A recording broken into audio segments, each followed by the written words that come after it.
ಪಕ್ಷಗಳ ನಾಯಕರು ಧರ್ಮಸ್ಥಳದ ಭಕ್ತರು ಇವರೆಲ್ಲ, ಆದರೂ ಧರ್ಮಾಧಿಕಾರಿಗಳ ಏನಪ್ಪ ಅಂದ್ರೆ ಧರ್ಮಾಧಿಕಾರಿಗಳಿಗೆ ಶರಣ ಹೋದಂಥವ್ರಲ್ಲ ಇವರು ಇವತ್ತು ಸತ್ಯವನ್ನು ಹುಡುಕಿಸ್ಕೊಳ್ತಾರ ಅನ್ನುವಂಥದ್ದು. ಯಾಕಂದ್ರೆ ಇದನ್ನು ಧರ್ಮಾಧಿಕಾರಿಗಳು ಇದ್ದಾರೆ ಅಂತ ಹೇಳಿ ಹೊರಟಿಲ್ಲ.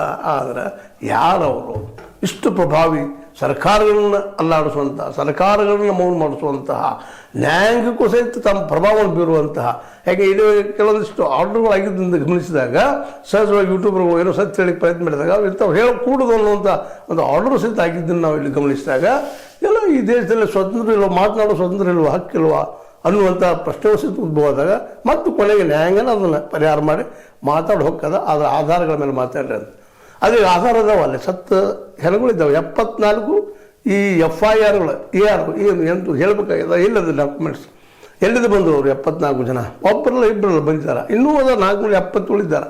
ಅವ್ರು ಯಾರು ಎಂಟು ಇವತ್ತು ಹುಡುಕ್ಬೇಕಾಗಿದೆ. ಯಾಕಂದ್ರೆ ಅದು ನಡೆದ ಘಟನೆ ಅಲ್ಲೇ, ಅದು ಹಿಂದಿದ್ದವ್ರು ಹುಡುಕ್ಬೇಕಾಗಿದೆ. ಇದೇನು ಅಸಾಧ್ಯನ?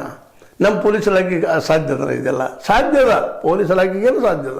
ಯಾಕಂದ್ರೆ ಅವರಿಗೆ ಗೊತ್ತು, ಈಗ ಅಲ್ಲಿ ಬೆಳ್ತಂಗಡಿ ಪೊಲೀಸ್ ಠಾಣದಲ್ಲಿದ್ದಂಥ ದಾಖಲೆಗಳಾಗಿದ್ದು ಅಲ್ಲಿ ಪೊಲೀಸರು ನಿಶ್ಚಿತವಾಗಿ ಗೊತ್ತು ಯಾರು ಏನು ಅಂತೇಳಿ.